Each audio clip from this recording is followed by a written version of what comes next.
Hi everyone, I'm Anna, your cinephile host. Today I'd like to talk about a smart science fiction thriller called Limitless, based on the novel The Dark Fields by Alan Glenn. What if you could take a pill that would allow you to use 100% of your brain? According to this film, you would become suddenly brilliant and long-term memory storage and retrieval would become instantaneous. Everyone taking this pill would have, in effect, a photographic memory to draw upon. Limitless is also not as predictable as you'd imagine, and the premise is unique enough to hold your attention the whole time. But take note, the pill isn't magic. It can only bring out the smarts you already possess. So let's watch the movie in the Cinephile episode and see what happens when you truly become limitless.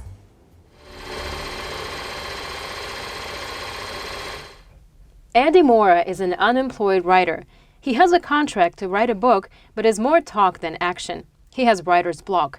At lunch with his girlfriend Lindy, she gives him his keys back and breaks up, frustrated with his lack of career progress while she has recently been promoted to editor. Walking around New York, depressed, he bumps into his ex-brother-in-law Vernon after 9 years. He gives Eddie a sample of a new drug called NZT-48. On the drug, Andy discovers he has acquired a perfect recollection of everything he has ever read and refined his interpersonal skills. His new power enables him to make significant progress on his book. The next day, the effects have worn off, and he brings his pages to his publisher, who praises them. What's it called? Doesn't have a street name yet. But the boys in the kitchen are calling it NZT-48. The boys in the kitchen? That doesn't sound very FDA approved, Vern. Eddie seeks out Vernon for more NZT-48, but while Eddie leaves to run some errands for Vernon, Vernon is murdered by someone searching for the drug. Eddie locates Vernon's supply and begins ingesting pills daily. With its effects, Eddie improves his entire lifestyle, appearance, and social circle and finishes his book. He learns piano, cards, fitness, new languages, and talks like a know-it-all about everything.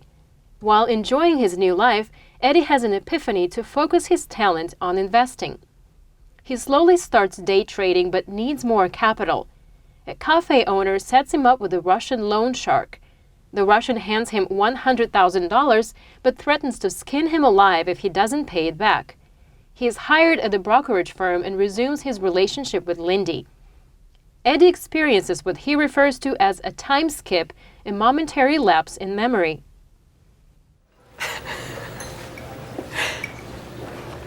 Since when do you speak Italian? Oh, self-improvement month. Eddie's success leads to a meeting with finance tycoon Carl Van Loon, who tests him by seeking advice on a merger with Hank Atwood's company. After the meeting, Eddie experiences an 18-hour party-hopping time skip. The next day, in the meeting with Van Loon, Eddie sees a news telecast that a woman has been murdered in her hotel room. Eddie recognizes her as the woman he slept with during his time skip and abruptly leaves the meeting. By calling the people in Vernon's ledger, Eddie realizes everyone taking NZT-48 is either hospitalized or dead. He meets his ex-wife Melissa. She looks like a junkie, admits she took NZT too. She tried to quit it, then found out from her brother that other users have died. Just finish your story. Well, I didn't take any more and I didn't die.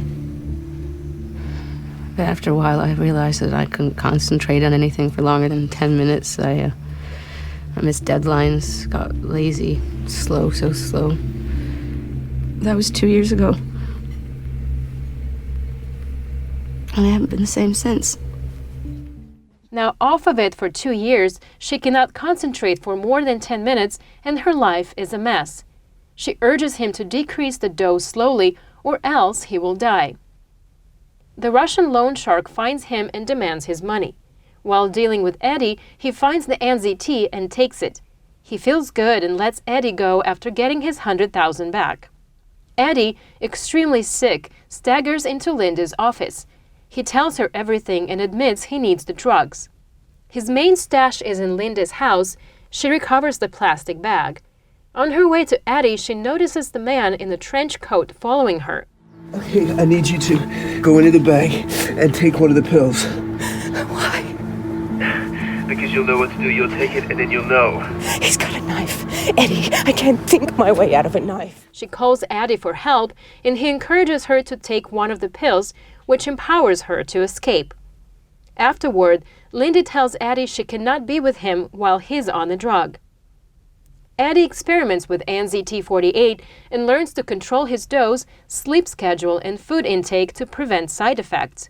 He hires a laboratory in an attempt to reverse engineer the drug.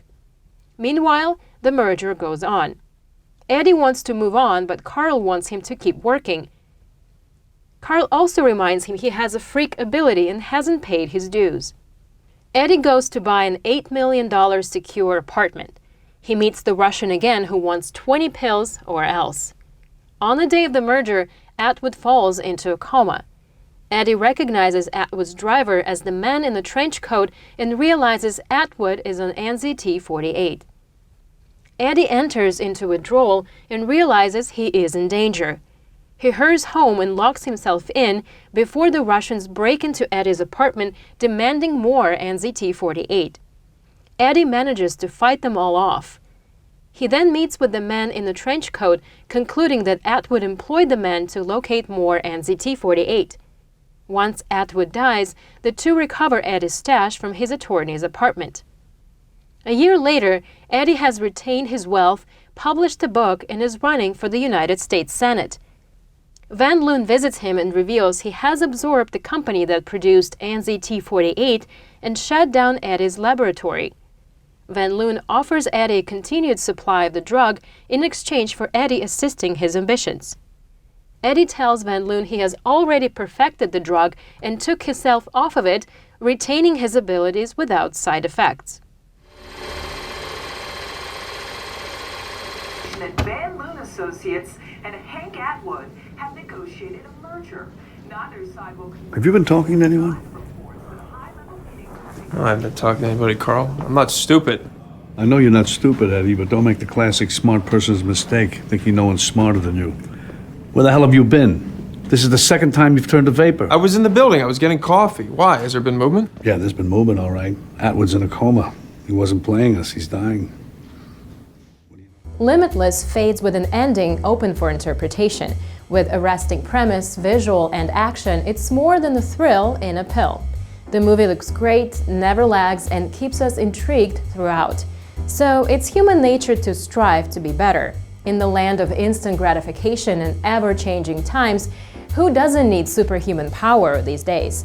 What if there is a fix that would unlock all your potential and propel your abilities to a limitless level? Would you be tempted to take it to know how it's like to really be all you can be? But remember, don't make the classic smart person's mistake of thinking no one's smarter than you. I'm your host Anna, and I hope you enjoyed this episode. You can find more on Funday website. Stay tuned.